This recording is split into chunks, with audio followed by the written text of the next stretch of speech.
1800s.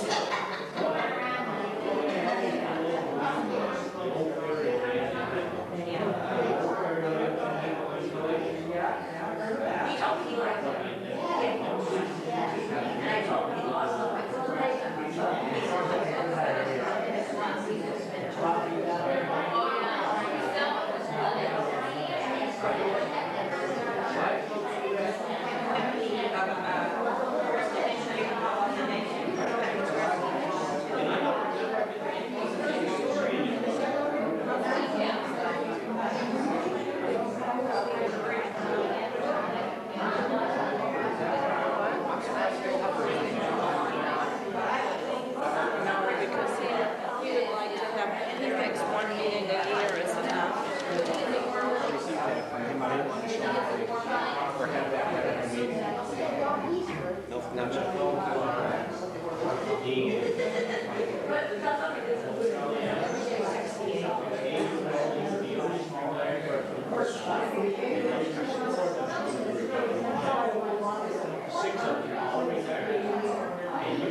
He had a stack of pictures like that, and it was he probably all of them, they really terrific job. They probably wouldn't even allow that if they have all these insurances and all this and all that.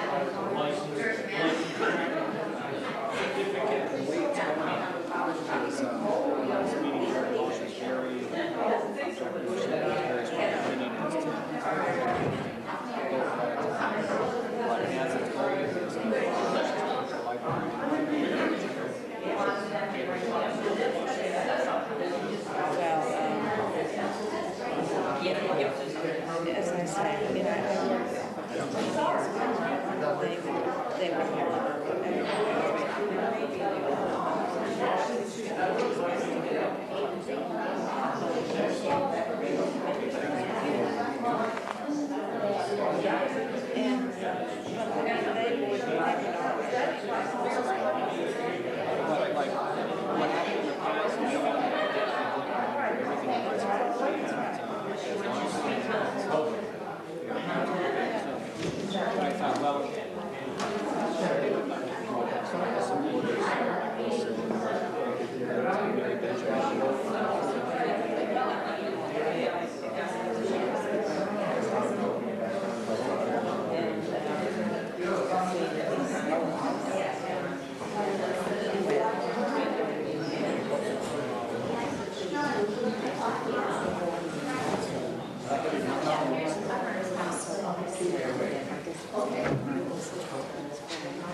Okay.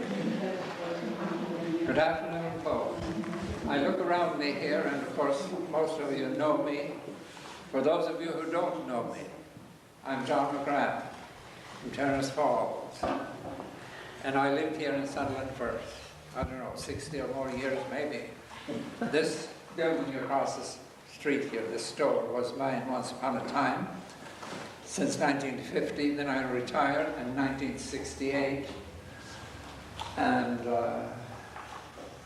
came back sometime. I went to Ireland then every summer and spent the summers over there, and then came back in the winter and went back to work in the store in part-time with Tom and Rudy and Ellen and Emily and whatever. And so here I am after all of that. I don't know how much I remember about things. I'm not as young as I used to be, you know, and somebody asked me how old I was. Well, I'm ancient history, I suppose. But I am younger than Methuselah. I don't expect to live as long as he did, but if I live to be the 24th of June, I will be 89. So I am the oldest one here, I'm sure. Oh, Olive Hubbard. Oh, I'm sorry, Olive. I beg your pardon. She's my senior, a little bit, not too much, but anyway, we're both here, and thank the Lord we're able to be about. I'm very happy to be here tonight through the graces of Tom Zimanowski, who went and came and got me, and first of all from Mary Walsh, who called me a couple of weeks ago and told me about this and invited me. And I was confused about the date. I thought it was this next week, you know. And I didn't know then if I could come because I'm going into the hospital on Monday for surgery. It's not that serious a thing, I guess, maybe overnight or a couple of days or whatever. So They don't keep you long now. they don't keep you anyway. We don't want to stay there too long anyway, either, so I don't know how much I remember about the flood or the hurricane, if that's what you would like to hear about, but I do remember some things. The flood, I will remember one thing. I had put my car up that winter. I didn't have a car because I was planning to get a new car in the spring, and so I was trying to save my money so I could buy the car. You had to have cash for cars in those days. Use a credit card or those things that weren't available. And that night, Raymond Walsh was in the hospital. And so I was asked to take his car out of the floodwaters to Amherst, which I did. We went down to Mary's folks and spent the night there. I remember going down the Amherst Road. The water was, I could put my hand out of the window and touched the water on the road. It was that deep. But it was funny, that flood was. What happened was the river at the bend up here, when the water came up that high, well, it just came across and down through this section back here and down onto the Amherst Road and down straight. Now, Bill Heron, I think he told me they didn't have water in the cellar even in his house. And he's right on the riverbank, you see. Anna Garfield, who would live 2 houses away, the water was up to the 2nd floor in her house. And from on down, right down through into Hadley, I guess it was the same too, you know, all the way, deep, deep water. Now, there was no water on the road in front of the library. There was a little rise on the road there at that time. There was no water on the road. There was a spot there that was dry.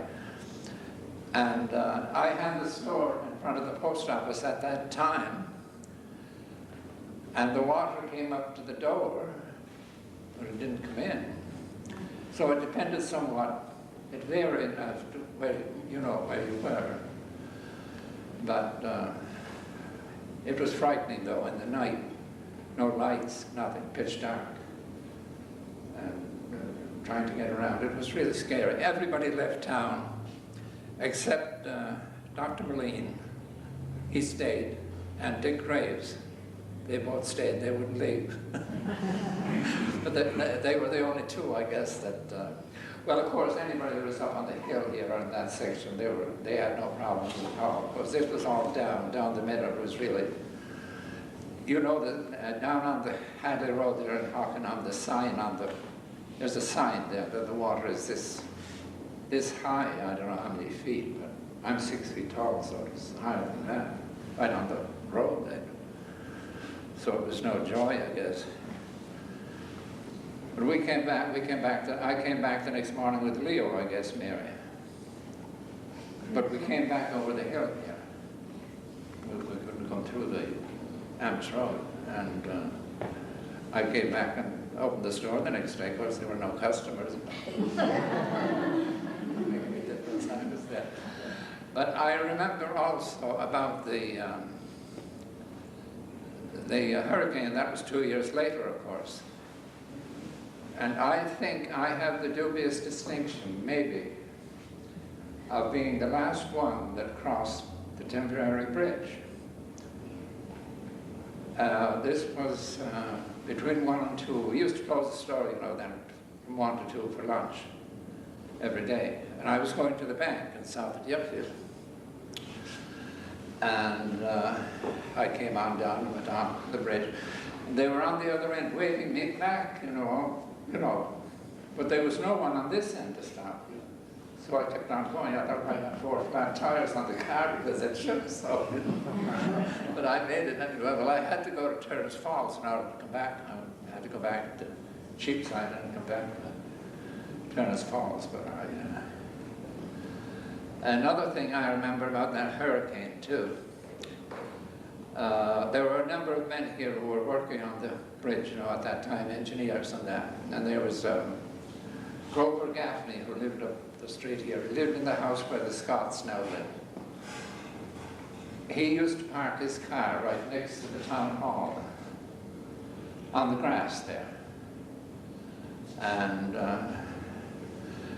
about 4 o'clock, I guess it was, maybe not quite 4, it was getting very, very bad at that point. I had returned by that time. And well, there was just before that, there was a salesman who came into the store, a tobacco salesman. And he and I decided, well, I'm going to close the store. Tom, your grandmother and your mother were the last 2 people in the store. And your mother was a little girl about the size of your little girl, maybe. Yeah. And she was, I never saw any kid so scared as she was. Well, they left anyway. She says, Mommy, let's go home, you know. So they went. Well, I decided then, I said to this man, well, I'm going to close the store. So we both went out. And Grover Gaffney was just getting into his car as we went out. And he had just got out of there when down comes the chimney from the town hall, right where his car was parked. If he'd been there a minute later, well, I don't know. Then the fellow, he had a little wagon, the tobacco salesman. He went on ahead of me down the street. And when he got Bert Dowling's, the tree, you have the picture of the tree, came down right across his car. I didn't see that. I had already turned in. I was living at John Benjamin's, I think, at that time. And I had my car in Bob Collins's garage, so I turned in. I didn't see this happen, but I saw it afterwards. Well, I opened the garage doors and drove my car in, and just as I got in the car, the doors blew down. So I was happy. Nothing, but it was strange, you know, nobody got hurt in all of this. There was no loss of life, there was no injuries or anything. Everybody seemed to they weren't out in it, I guess that was all. There were people stranded on me, and I remember Mrs. Benjamin was working in Amherst, she couldn't get a home at that time. And of course the trees were down. Oh my, the street was almost bare, I mean, after that hurricane. The trees, you wouldn't know it now, but that's a long time ago, 1938. And, John, for the flood, how much advance warning did the town get? How much advance warning did the town get? I didn't hear you, Tom. Advance warning that the flood was coming. There was no warning, you see, those days, not at all. No. This was the thing about it. Today, if we had known all about this thing, it wouldn't have been such a mess, you know. But there was no warning at all at the time. And, Whenever I hear people mention the flood, John, they talk about hearing the ice bang against the bridge. yeah, that was terrible. Against this was terrible. In the night, you know, you could hear this, you know, and it really, the bridge went out, I think, about 10 o'clock maybe, or 11 at night. And I don't know what, it was September, I guess. March 18th. March 18th. No, that was the flood. The hurricane was, The hurricane was in the fall.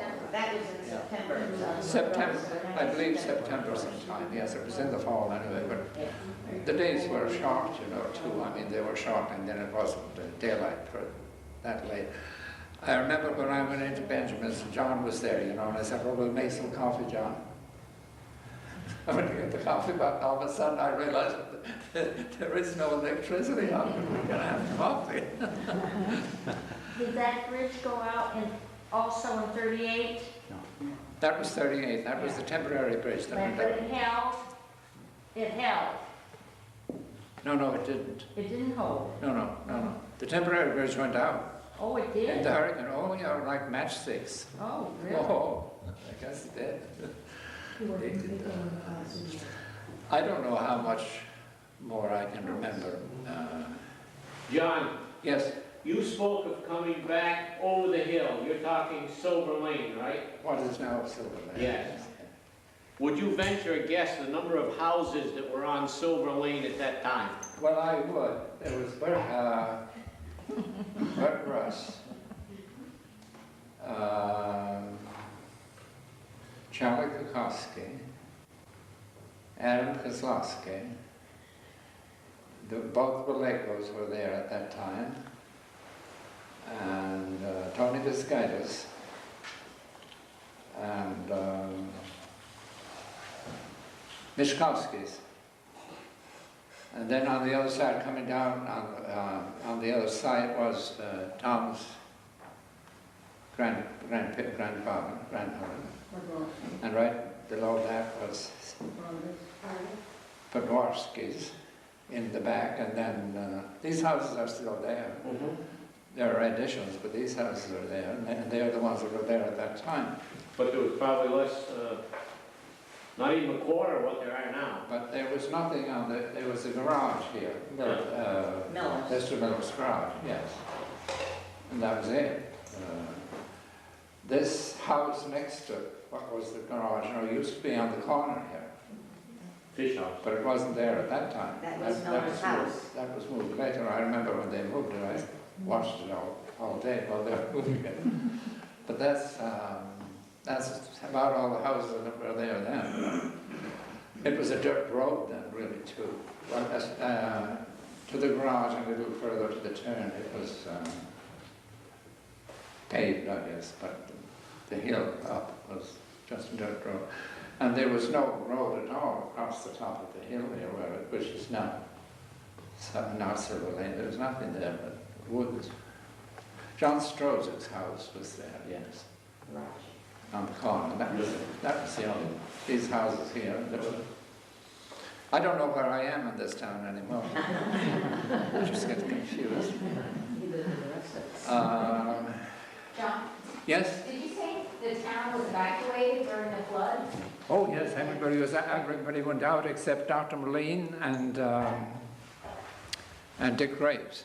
They were the only two who stayed. They On would Main go. Street. They would On go. Main Street, but the rest of the town stayed?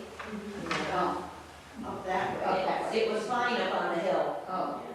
Oh, yes, if you were up on the hill here, you were fine. There was no problem there at all. But from here down, and a stretch from the river to probably, I don't know, what would be now maybe South Silver Lane there. That was all just a sea of water, that's all.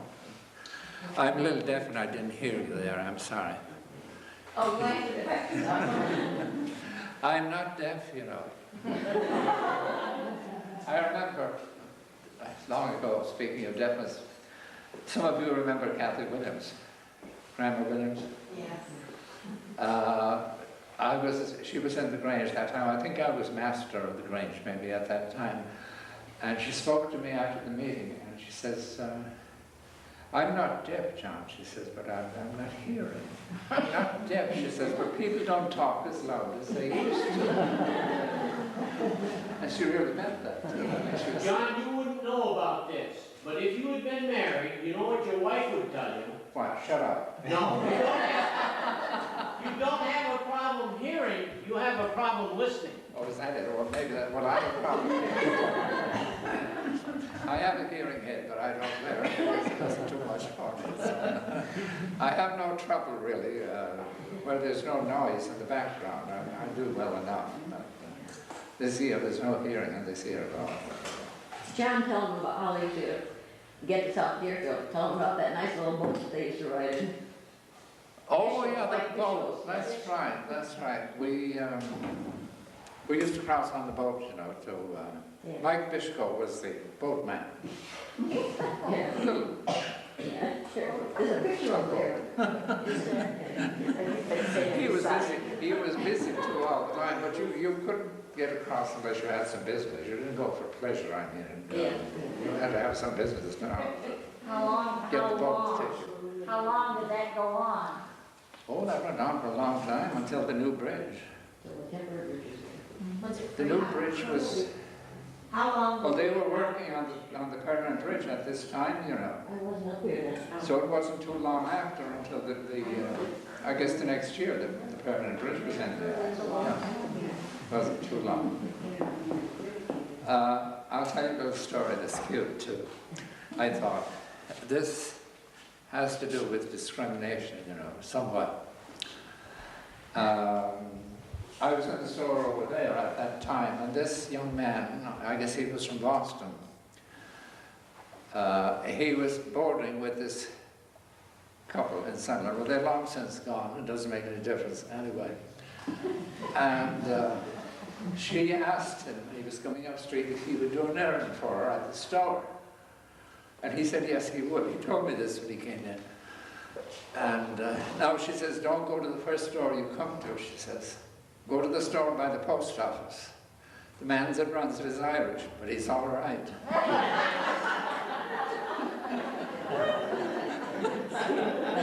thought that was pretty cute. I was living at Collins then, and I told Violet when I came home, and I thought she'd never stop laughing, you know. Yes, ma'am. The priest in South Deerfield coming over in the ferry, holding hands over in the town hall. Oh, yes, we used to have mass in the town hall, yes. Yeah. I remember I used to pick up the collection in those days, too. And walk for fall. John, another thing, you know, we have some people here that don't realize, you mentioned the post office. Yes. They're thinking over here on Garage Road, you know. The post office John's referring to is next to the town hall. Where Dino's place is now. I suppose all of you people knew this stuff, but you That's don't. Helen Hawks, Helen Hawks. That's right, that's right, that's right, that's right. And then you had the post office in one corner, the north corner of this store here. Right. That's right, it was there for a while. Yeah. Then I probably maybe are one of the few who ordered the government out. Good for you. I wrote to them in Washington, I said, you have a place to go now. I says, I need that store for myself, so they went. Then I took down the wall between the two. Yeah, then they went to Toby's, Toby Sanborn's. That's right, Toby. Toby had the post office, and he had the place for them to go to, and he wanted it, so I said, well, they left graciously. Anybody have any questions that I might be able to answer? I don't know. That has to do with the history or the... I might mention when I first came here. What year was that? Well, by the way, the town history has got this wrong. There are a lot of errors in that town history, by the way. I came, according to the town history, I came here in 1947. I came in 1927. It was 20 years before that. And there are several mistakes in that history. What was I going to say? I don't know. Do you remember when the Paddy Farm was up in top of Mount Toby? Oh, yes. Was it still a working farm? There was a store, there was a house where this road is here, where the store is now. There's a house there. And there was a store on the corner, B and Fitch. I don't know if any of you remember that. Olive remembers that, yes. Will Clark had the store after B and Fitch, after he retired. He and Perry Goodyear were there for a number of years, and then the store went out of business, I guess. Finally they closed. And the place burned up in the middle of the night. I wonder whether it was set fire to or not. But, I remember I was living at Collins's then, and I was upstairs in the bedroom, and I could see that. I sat up in bed watching the place burn. Yeah. And then after that, there was a gas station that came in there. Do you remember that, Mary? I think you should. You mean right across the street from my house? Right across the street from your house, yes. Yeah. Oh, yes, that's Clark. Yeah. Yeah. And that was there for, Yeah. well, that was there until the new road came. Of course, then there was no business for the gas station on that end. It was off Yeah. main road, so that was closed. Then you came along. That was the house of that was part of the house where your uncle up on the hill. Edward? That was part of his house is what was the gas station over here. They moved it from there up to the hill here, and then he added on to it, you know, but that part of it was the gas station. Then I bought the lot during the war. I couldn't build, of course, till 1950. And I had the house taken down. There was Mrs. Molesky lived there. Yeah. I don't know if any of her family are left. I don't think they are. Do you remember Squint? Squint, yes. Well, he's gone. And Fanny is gone too. I think the whole family are gone by this time. But, then I built the store in 1950. And left in 1968. And, you know, I didn't even have to have a permit that time to go to that place. These are some of the changes that have come since then, and that isn't that long ago. I mean, 1950, well, it's 43 years ago. No, I never had it. They say the Irish get away with everything now. Maybe that was part of it. I don't know. I never had to have it. You wouldn't want to do it today, would you? No. Red tape? No. John, Those were. what happened with the school? Was the school flooded? Was the school closed for a long time? The school? The school was flooded. The school street was flooded. But this end of it, the water wasn't that deep. Like I said, in front of the library there, the road was bare. And Were the kids out of school? at your house, Mary, wasn't your house then, but, no, but Raymond's house, the water wasn't too deep right on the corner there. It wasn't that bad. But you go down, like Anna Garville's, it was at the second floor, and then Bill Ahern didn't even have water in the cellar. And the house right on the river bank, so there you are. It depended on. How long was the town out of commission? Oh God, for a long time. I don't. What about when did the kids get right back to school? The kids were back to school in. Well, I don't think it was too long. Not really. I don't remember exactly, but the school wasn't underwater that much, I guess. Do you know something about that, Olive? You should. How long before the school was back in session? You were teaching then, were you? Or weren't you? What year would that have been? 36? 36. Oh, 36. You were teaching. Yes. I don't remember, but it wasn't too. It wasn't too long. But I remember seeing Joe Sadowski with a scraper, scraping the silt off the top of the lots along down the, you know, it was deep from the river, yeah. There's a picture of him somewhere in the, among those pictures, I think, of Joe on the scraper, scraping out the silt. Bill, was there much damage to the farming community or the fields from the silt? No, there wasn't, the water came up to 47, right? It was, you know, the corner was underwater somehow. The water came up to 47 and stopped there. But it was just a Connecticut River from there, the cemetery, you didn't see, didn't even see the headstones or nothing. The cemetery was underwater. And that house over Our there. house was, Where your house was. your house was okay. Yeah. Our house was surrounded by water. Yeah, by water. Where your house was, of course, that was. It was unusual. When we got back home, there wasn't any water in the cellar. There was. No, the cellar was dry. It was funny. Oh, it was such a help, you know, when we got in there and saw there was no water because naturally the furnace and everything. But that, It was on both sides. it was, but that part of the cellar was made from great big rocks, and I think it was They granite. used to years ago. Yeah, it was granite. And there was absolutely no water in the The cellar. highest part of the water, I think, was across. It came quite bad in the back. Down through. There used to be a strip that would come in up by Alex Sobolski's, the Yes. Goodyear farm, Yeah. and come down through right about where the town put in the town drainage ditches, Yes. out behind the town hall and down by the post office. You see, there's a bend in the river up there, Rob Goodyear is what it used to be. And this is where the water broke and came back. Did you know when John said they were going on Old Amherst Road and the Pardon? water was high? You said when you Oh, on the old Amherst Road, Well, yeah. we were going with a truck, and you know, in the olden days, they had the running boards, Yes. and it was over the running boards. Oh, yes, I would put my hand up, touch the water.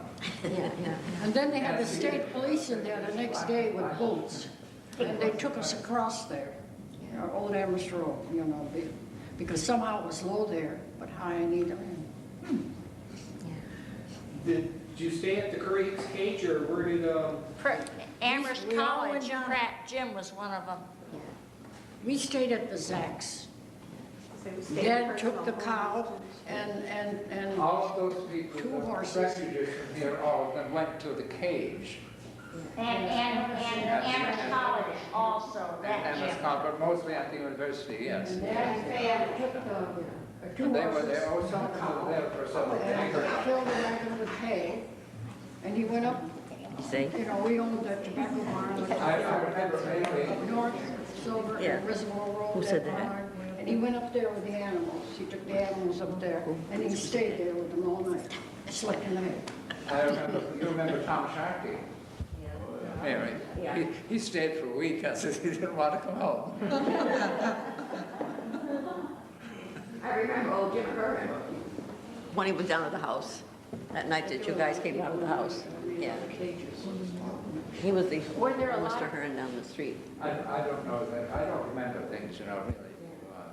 I think you remember a lot. I'll remember after I get home now.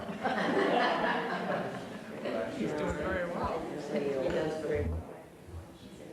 The names of people. Yeah. It was Well, fun. like I said before, I'm very happy to be here tonight. And I'm very happy to be involved. I'd like to say that I have saved all these years the invitation that you sent out to the opening of your store. You know, when you were going to open your store, yeah. You know something that I remember too, you know, this, I still have this little list. The first time that I went back to Ireland, you know, to visit my mother, 1946, Mrs. Dill had all of her class take up a collection for me. And I have the list of names, you know, everybody, their dime or nickel or whatever. I thought that was pretty nice. The children in those days, you know, they were allowed off the school grounds. And they all congregated at the store when they could, you know. And it was funny, I never had any trouble with any of those children at all, never. Children were better behaved than that's what I said one day to Edna Gunn, you know, in the store when she had her children with her. I said, your children are much better behaved than you were, Edna. She laughed, she said, I guess they are. And I had a whole rack of penny candies in those days. And well, some of them wouldn't have any money, you know. Well, one would share with the other, you know. They were cute. They were. You did, for a nickel, you could buy quite a lot in those days. And ice cream, I had ice cream later. Ice cream was only a nickel, you know. It's funny too what kids remember. Prentice Skibisky, when I went to the wake for his father, you know, and he talked to me, he says, "John, I always remember your big 5-cent ice cream cone." It's funny how children remember these things when they're grown up. They do. How much was a cord of wood, John? How much was a cord of wood? $10, I believe. Delivered. Delivered, yes, yes, yes. You bought many of them. I don't talk about that. From my father. That's right, that's right, that's right. Yeah. And I helped deliver a few of them, that's why I know. Oh, you did, huh? Yes. I remember the big watering trough at the center. You do, huh? I do. I was living at the Hoxie's. That was in 1920. But, you know, the school lunch program as it is today, you know, this was started back in, I don't know when, Ella Cole. Yeah. And I don't know who the other teachers were. Were you you weren't teaching then, I guess, Alan, at that time? My family was She and whoever the other girl was, they were the ones that were responsible for the beginning of this. It developed later into the school lunch program. They, well, I furnished them with some soup to begin with, to start with, soup and crackers. Soup came in those days in a big can like this, you know. And I don't know how many cans they had, but anyway, they started off like that. And from that evolved the school lunch program. Ella would remember that. I don't know who the other, there were 2 or 3 of them involved in it, but she was the one that got the thing started. It was the children who walked to school, you see, they went home to lunch at lunchtime. And that left the kids that came on the bus in the school. And I guess they were, well, they were hungry, probably, no doubt. And that was when they came to the store so much then, you know, too. They were allowed out. Later on, they weren't allowed out the school grounds, but at this time they were. And I really enjoyed the kids. Had a lot of them. There was just one that I caught stealing a bar of candy. This was when I was over here too. And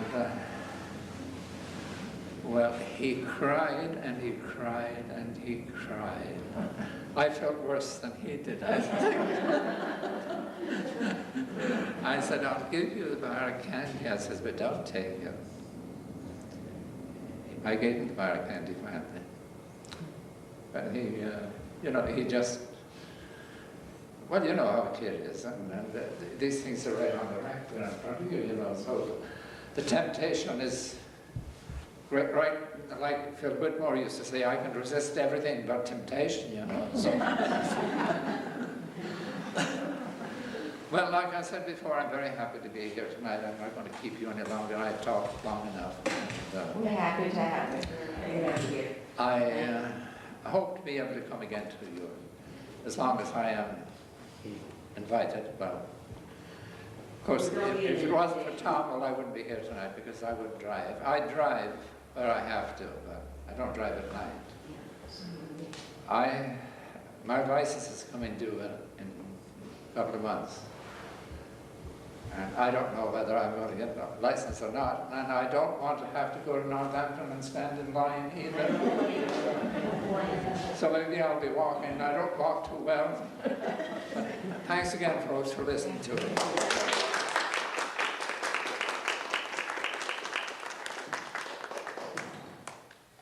You're welcome to look at the pictures, have some more refreshments, and if anyone has anything else they'd like to share, speak now. I'll think of things, Mark. That's what we all do. Yeah.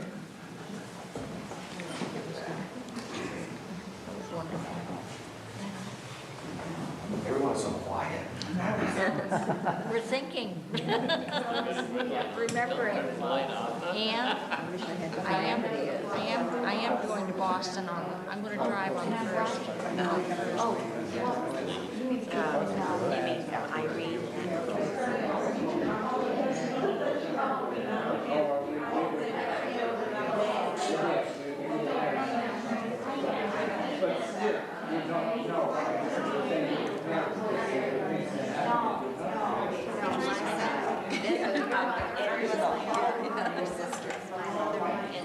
Where were you last night?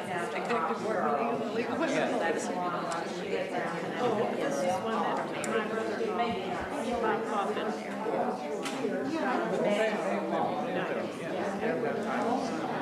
Oh, they have had sex. I'll be doing